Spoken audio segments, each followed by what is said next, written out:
Everyone wanted to date her in the 70s. This is her today. These stunning, legendary ladies topped Billboard records, sold out movie theaters, and began a movement that freed women worldwide in the 1970s. These posters may still be spotted on bedroom walls, antique cinema theaters, and film and television museums worldwide. Where are they now? And have their iconic looks stood the test of time? Take a trip with us back to the 1970s. Raquel Welch, Beyond the Cleavage. Raquel appeared in 1 Million Years BC in 1966. Despite having just 3 lines in the film, photographs of her in a deerskin bikini were converted into posters, catapulting her to prominence and making her the top American sex symbol of her time. In 1974, she acted in The Three Musketeers. In the 1990s, Raquel ranked number 3 on Playboy's 100 Sexiest Stars of the 20th Century. Fun fact, if you want to read about her career in depth, pick up her autobiography titled Raquel, Beyond the Cleavage. Candice Bergen, I Live to Eat Now. Candice worked as a high fashion model in the 1960s and 1970s. She's been on the covers of major magazines such as Vogue. She had a successful acting career in the 1980s, which she's continued to this day. She still accepts film jobs these days, generally as the same character, a stuck-up, affluent, overbearing, way too involved mother figure. Candice is proficient in French and believes that while her pals are worrying about being skinny, she's getting more fond of eating. Jane Seymour is still gorgeous as ever. Jane rose to prominence in 1973 as a Bond girl in the film Live and Let Die. She's been acting since then. Jane afterwards began a side career as a novelist. She has 4 novels to her credit and co-wrote a series of children's books with her ex-husband, James Keach. Jane is a celebrity advocate for Child Help, a nonprofit committed to helping rescue children who have been neglected or abused. Goldie Hawn looks amazing for 72. In the 1970s, Goldie Hawn appeared in 9 films. In 1969, she won an Oscar Award and a Golden Globe Award for her performance in the film Cactus Flower. That's when her popularity truly began. She maintained her work throughout the 80s and 90s, serving as executive producer on many films in the early 2000s. Goldie launched the Hawn Foundation in 2003 to support educational initiatives that enhance the academic performance of struggling kids, the majority of whom are poor. The Foxy Pam Grier. Pam appeared in 8 films in the 1970s, the most well-known of which being Foxy Brown, and she hasn't slowed down since.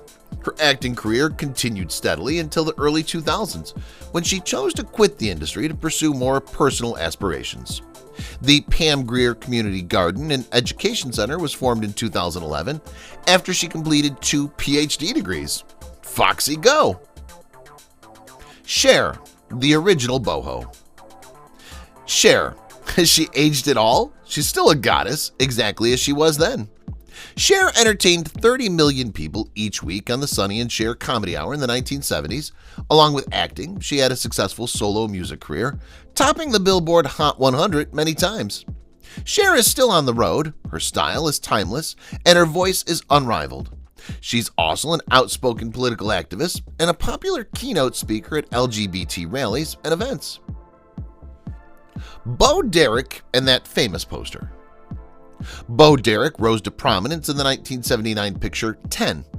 After that, she became an American sex symbol, publishing a series of posters of herself in a bikini with her hair braided that are still selling today.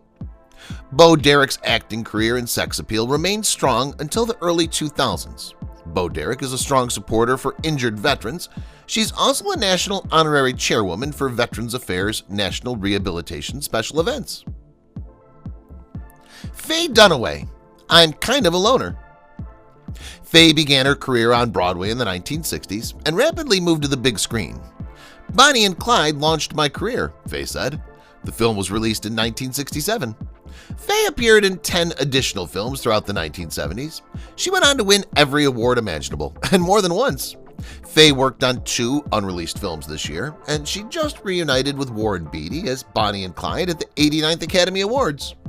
Faye recently said in an interview, "Some people want romantic relationships, but I'd rather be alone and work." Aaron Gray was worth it. Erin debuted in the modeling world at the age of 15 and rose to become one of America's top television models by the mid-1970s. Before breaking into acting, she had contracts with L'Oreal and Bloomingdale's. She appeared in a slew of films and television shows throughout her next several decades. Stevie Nicks, the Queen of Rock and Roll. Stevie joined Fleetwood Mac in 1975 and helped the band sell 40 million copies of their record, making it the 5th best-selling album of all time. Her distinct singing style propelled her to a successful solo career. Belladonna, her first album, went platinum in less than 3 months. Stevie would go on to release 8 more critically acclaimed albums. 24 Karat Gold, Songs from the Vault, her most recent CD, was published in 2014. Stevie traveled throughout 2016 and has many projects in the pipeline for 2017. Our Angel, Jacqueline Smith. In 1976, Jacqueline Smith made her debut as one of Charlie's Angels.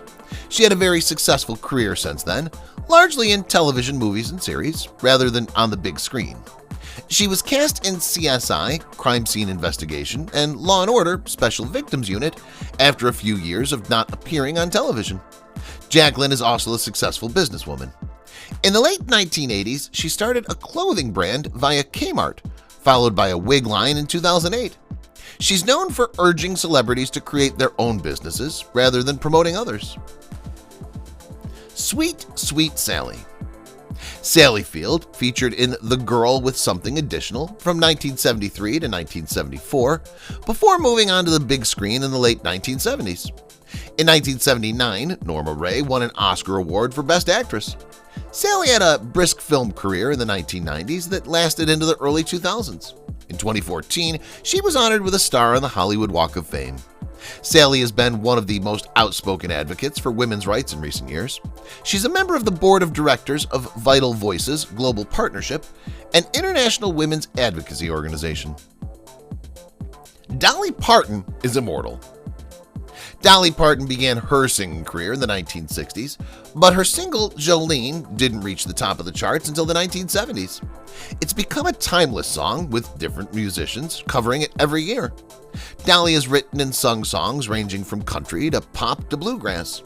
In 2016, she had a very successful tour during which she re-released Jolene. Last year, Dolly appeared as a guest on the popular singing competition The Voice, where she sang Jolene alongside Pentatonix. Diane Keaton's long, successful film career. Diane's first notable film part was in The Godfather, and her subsequent collaborations with Woody Allen aided her career. Annie Hall, her 4th picture, earned her the Academy Award for Best Actress. That was also not her final honor. She's still working on film projects now. She has 2 adopted children and calls parenthood the most totally humbling experience she's ever had. Sybil Shepherd, a goddess worshiper. Sybil Shepherd started modeling as a youngster, and her first film position in The Last Picture Show was aided by a Glamour magazine cover. She starred in numerous parts during the 1970s and continued to act into the 1980s. Sybil, on the other hand, has characterized herself as a goddess-worshipping Christian pagan Buddhist. Barbie Benton, from Playboy to show business and music. Barbie Benton co-hosted Playboy After Dark when she was 18 years old and appeared 4 times on the cover of Playboy magazine throughout her modeling career. She, like many other women, was in a long-term relationship with Hugh Hefner. She had a top 5 Billboard hit in 1975 and continued to star in films and television series throughout the 1970s and 1980s. Catherine Bach, the original Daisy Duke. Daisy Duke in The Dukes of Hazzard was portrayed by Catherine Bach. Born Catherine Bachman, during her time on The Dukes of Hazzard, her legs were insured for $1 million, and a show poster she posed for sold 5 million copies. The trademark cut-off denim shorts were her idea, and she was recruited on the spot after a tryout for the program. Farrah Fawcett, one of Charlie's Angels. Farrah Fawcett has 4 Emmy nominations and 6 Golden Globe nominations. She shot to international prominence after posing for the Billboard Seen Here. Her performance in Charlie's Angels catapulted her to superstardom, and her acting career spanned decades. Debbie Harry of Blondie fame. Debbie Harry is the main vocalist of Blondie and has been in over 60 films and on countless television shows. Debbie rapidly became a punk rock star, and her fame with Blondie spread all over the globe. Blondie has worked on several collaborations since then, and from 2003 to the present, she's released 4 albums. Suzanne Somers of Three's Company. Suzanne Somers is best recognized for appearances in Three's Company and Step by Step on television. She's also published a number of best-selling self-help books, 2 autobiographies, 4 diet books, and a poetry collection. She became a Las Vegas performer in the 1980s and was also the Thigh Master spokesman in the early 1990s. Melissa Sue Anderson, from the prairie to Canada. Melissa Sue Anderson co-starred with iconic TV actors Michael Landon and Karen Grassel in the all-time classic The Little House on the Prairie. Over the life of the program, her character was the only one to get an Emmy nomination.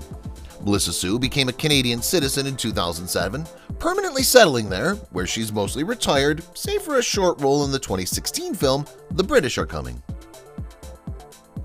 Mary Tyler Moore, of course. The Mary Tyler Moore Show captivated audiences from 1970 to 1977 with its fun, witty leading lady and entertaining script. Mary's progressive attitude persisted throughout her career, and The Mary Tyler Moore Show received 29 Emmy Awards during its 7-year run on television. Bad girl Donna Summer. Donna is responsible for a lot of the chic disco music you know and love. She's a 5-time Grammy Award winner and the first singer to have 3 consecutive double albums debut at #1 on the Billboard 200 list in the United States. She's one of the best-selling painters in history. That's some hot stuff. Greaser and singer Olivia Newton-John. This Grammy Award-winning singer, songwriter, and actress sold an estimated 100 million albums worldwide. Of course, she was in Grease, and its soundtrack is one of the most popular in music and film history. Sigourney Weaver, sci-fi queen. Sigourney Weaver has made several contributions to the history of science fiction movies.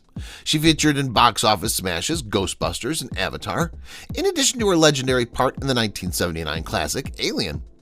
Her breakthrough performance was in Woody Allen's 1977 comedy Annie Hall. She appeared in a slew of other films, television series, and stage performances.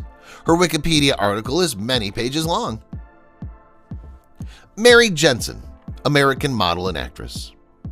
Mary Jensen was born in Arcadia, California, to Hawaiian parents. Her father was a doctor, while her mother worked as the Los Angeles Zoo's secretary.